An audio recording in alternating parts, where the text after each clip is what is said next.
अवैध इमिग्रेशन सिर्फ एक पॉलिटिकल मामला नहीं है, ये दरअसल एक नेशनल सिक्योरिटी, इकोनॉमिक और लीगल चैलेंज है। जहां यूरोप और यूनाइटेड स्टेट्स अपनी बॉर्डर्स कंट्रोल करने के लिए बड़े कदम उठा रहे हैं, वहीं इंडिया अभी भी पीछे क्यों है? आज हम पूरी कहानी को ब्रेक डाउन करेंगे। इंडिया में क्या हो रहा है, यूरोप और अमेरिका क्या कर रहे हैं, इंडिया क्या सीख सकता है, और सबसे जरूरी बात, इंडिया को अभी एक्शन क्यों लेना चाहिए। इंडिया में अवैध इमिग्रेशन का मतलब है लोगों का वैलिड डॉक्यूमेंट्स के बिना एंटर करना या अपने वीजा से ज्यादा समय तक रुकना। वे अक्सर बांग्लादेश, म्यांमार और यहां तक कि नेपाल से आते हैं। इंडिया के पास foreigners act of 1946, passport entry into India act of 1920 और सिटीजनशिप अमेंडमेंट एक्ट ऑफ 2019, जिसे सीएए भी कहते हैं, जैसे कानून हैं। तो बात यह है, कानून हमेशा वैसे एनफोर्स नहीं होते जैसे उन्हें होना चाहिए। फॉर एग्जाम्पल, जम्मू में 2017 में 40 अनडॉक्यूमेंटेड रोहिंग्यास को अरेस्ट किया गया था और उनमें से कुछ पर तो एक्सट्रीमिस्ट लिंक्स होने का भी शक था। और फिर त्रिपुरा में ट्राइबल कम्युनिटीज कहती रही हैं कि उन्होंने जॉब्स, लैंड और यहां तक कि अपनी आइडेंटिटी भी खो दी है, क्योंकि बांग्लादेश से अवैध इमिग्रेशन बीआरएच रहा है। अब जैसे यूरोप रेडिकल एलिमेंट्स से, थ्रेट्स से डील करता है और अमेरिका बॉर्डर इन्फिल्ट्रेशन के इश्यूज फेस करता है, इंडिया को भी कुछ सीरियस सिक्योरिटी रिस्क हैं। ये खास तौर पर जम्मू और कश्मीर, वेस्ट बंगाल, असम, मिजोरम और त्रिपुरा जैसी जगहों पर हैं। फॉर इंस्टेंस, 2018 में इंटेलिजेंस रिपोर्ट्स ने दरअसल फ्लैग किया था कि एआरसा लिंक्ड रोहिंग्यास मिजोरम में रेफ्यूजीज होने का नाटक करके एंटर करने की कोशिश कर रहे थे। अवैध इमिग्रेंट्स, आप जानते हैं, अक्सर पब्लिक वेलफेयर जैसे फूड, वाटर और हेल्थ केयर का यूज करते हैं और इससे इंडियन टैक्सपेयर्स पर बहुत स्ट्रेन पड़ता है। प्लस वे लोकल लोगों से लो पेइंग जॉब्स के लिए कॉम्पीट करते हैं, जिससे अनएम्प्लॉयमेंट और बीआरएच जाती है। फॉर एग्जाम्पल, असम की बराक वैली में अवैध इमिग्रेंट्स को हाउसिंग बेनिफिट्स मिलने के खिलाफ प्रोटेस्ट हुए थे। त्रिपुरा में ट्राइबल पॉपुलेशन 1951 में 63% से घटकर 30% से भी कम हो गई। लोकल लोगों को अपनी कल्चर और लैंड खोने का डर है। हालांकि इंडिया के पास एक लीगल सिस्टम है, लेकिन एनफोर्समेंट काफी वीक है। फॉर एग्जाम्पल, 2005 में सुप्रीम कोर्ट ने अवैध इमिग्रेंट्स ट्रिब्यूनल एक्ट को स्ट्राइक डाउन कर दिया था, यह कहते हुए कि इसने डिपोर्टेशन को लगभग इम्पॉसिबल बना दिया था। और असम में एनआरसी प्रोसेस के बाद भी लाखों लोग, जिन्हें अवैध इमिग्रेंट्स के रूप में आइडेंटिफाई किया गया था, वे अभी भी वहीं हैं, क्योंकि कोई भी कंट्री उन्हें वापस लेने को रेडी नहीं है। आयरनिकली, जहां इंडिया अवैध इनफ्लो से सफर करता है, वहीं इसके 18 मिलियन सिटीजन्स अब्रॉड भी हैं, उनमें से कुछ अवैध रूप से। फॉर इंस्टेंस, 2023 में 1200 इंडियंस यूएस मेक्सिको बॉर्डर पर पकड़े गए थे, जिनमें से कई सेंट्रल अमेरिका के जरिए ट्रैफिक किए गए थे। और 2024 में मेक्सिको ने एट 50 इंडियंस को डिपोर्ट किया, जिसने इंटरनेशनल हेडलाइंस ट्रिगर की। तो यूनाइटेड स्टेट्स में 2030 तक लगभग 4 मिलियन अवैध इमिग्रेंट्स हैं। ट्रंप एरा की पॉलिसीज और यहां तक कि 2025 के लिए प्लान्स भी, आप जानते हैं, मैनुअली डिपोर्टेशन और ज्यादा बॉर्डर वॉल्स बनाने और वर्कप्लेस रेड्स कंडक्ट करने पर फोकस्ड हैं। फॉर एग्जाम्पल, टेक्सास में बॉर्डर वॉल को एक्सटेंड करना एक बड़ा कैंपेन टॉपिक बन गया, ज्यादातर ड्रग स्मगलिंग के डर के कारण।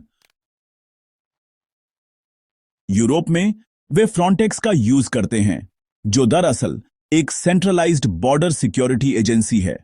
डेनमार्क और यूनाइटेड किंगडम जैसे कंट्रीज ने कुछ बहुत ही स्ट्रिक्ट इमिग्रेशन बिल्स पास किए हैं। वे कोऑर्डिनेटेड डिपोर्टेशंस के लिए यूरोपियन रिटर्न ऑन ऑर्डर नाम की चीज पर भी रिलाई करते हैं। फॉर इंस्टेंस, डेनमार्क अब अवैध माइग्रेंट पॉपुलेशन को कंट्रोल करने के तरीके के रूप में पब्लिक बेनिफिट्स और हाउसिंग को लिमिट करता है। इंडिया को ऑनेस्टली इन इंटरनेशनल मॉडल्स को देखकर कुछ अर्जेंट स्टेप्स लेने चाहिए। पहली चीज है बॉर्डर सिक्योरिटी। इसका मतलब है ड्रोन, बायोमेट्रिक स्कैनर्स और नाइट विजन कैमरास का यूज करना। बांग्लादेश और म्यांमार के साथ फेंसिंग कंप्लीट करना भी सुपर इंपॉर्टेंट है। और बस एक एग्जांपल के तौर पर चेक पॉइंट्स पर इजराइल का फेशियल रिकॉग्निशन का यूज असम में सिमिलर सिस्टम्स को इंस्पायर कर सकता है। तो दूसरी चीज है कानूनों का स्ट्रिक्ट एनफोर्समेंट, डिपोर्टेशन के लिए फास्ट ट्रैक कोर्ट्स और आप जानते हैं अवैध माइग्रेशन में हेल्प करने वाले एजेंट्स के लिए stronger penalties. For instance Assam के फॉरेनर्स ट्रिब्यूनल्स को दरअसल नेशन वाइड एक्सपैंड किया जा सकता है। तीसरा, रिटर्न और रीडमिशन डील्स। इसका मतलब है बांग्लादेश, नेपाल और म्यांमार जैसे कंट्रीज के साथ बायलैटरल एग्रीमेंट्स करना। बस आपको एक आइडिया देने के लिए ईयू टर्की पैक्ट ने मेडिटेरेनियन क्रॉसिंग को 95% कम कर दिया। चौथा, ह्यूमन ट्रैफिकिंग नेटवर्क्स को ब्रेक करना। इसमें भूटान, नेपाल और बांग्लादेश के साथ इंटेलिजेंस शेयरिंग शामिल होगी। फॉर एग्जाम्पल 2022 में एनआईए ने एक गैंग को अरेस्ट किया था जो सिलीगुड़ी कॉरिडोर के जरिए रोहिंग्यास को स्मगल कर रहा था। तो एक इंपॉर्टेंट चीज है ई वीजा और स्किल्ड माइग्रेशन पाथवेज ऑफर करना। फॉर एग्जाम्पल इंडियन वर्कर्स के लिए जापान का स्किल प्रोग्राम दरअसल एक बड़ी सक्सेस रहा है। एक और की स्टेप है रिस्क और कानूनों के बारे में लोगों को इन्फॉर्म करने के लिए कैंपेन लॉन्च करना, जैसे लोकल लैंग्वेज में रेडियो, मोबाइल एसएमएस और सोशल मीडिया का यूज वाकई एक डिफरेंस पैदा कर सकता है। तो इंटरनेशनल डिप्लोमेसी के बारे में थोड़ी बात करते हैं। इंडिया को वाकई यूनाइटेड स्टेट्स, यूनाइटेड किंगडम और गल्फ नेशंस जैसे कंट्रीज के साथ रिटर्न एग्रीमेंट्स नेगोशिएट करने की जरूरत है। For example India UAE 2025 labour pact दरअसल एक स्ट्रॉन्ग मॉडल है जिसे फॉलो किया जा सकता है। ठीक है, यहां एक क्विक कंपैरिजन है।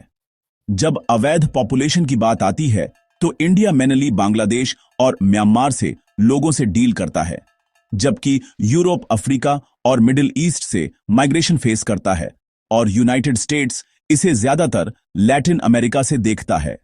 इंडिया में सिक्योरिटी थ्रेट्स जम्मू और कश्मीर, रोहिंग्या ग्रुप्स और नॉर्थ ईस्ट स्टेट्स से लिंक्ड हैं। यूरोप में चैलेंजेस रेडिकलिज्म और इंटीग्रेशन हैं और यूएस में ये ड्रग्स और गैंग क्राइम हैं। की लॉज भी अलग हैं। इंडिया फॉरेनर्स एक्ट, एनआरसी और सीएए का यूज करता है। यूरोप फ्रॉन्टेक्स और बॉर्डर बिल्स पर रिलाई करता है और यूएस डिपोर्टेशन ऑर्डर्स इश्यू करता है।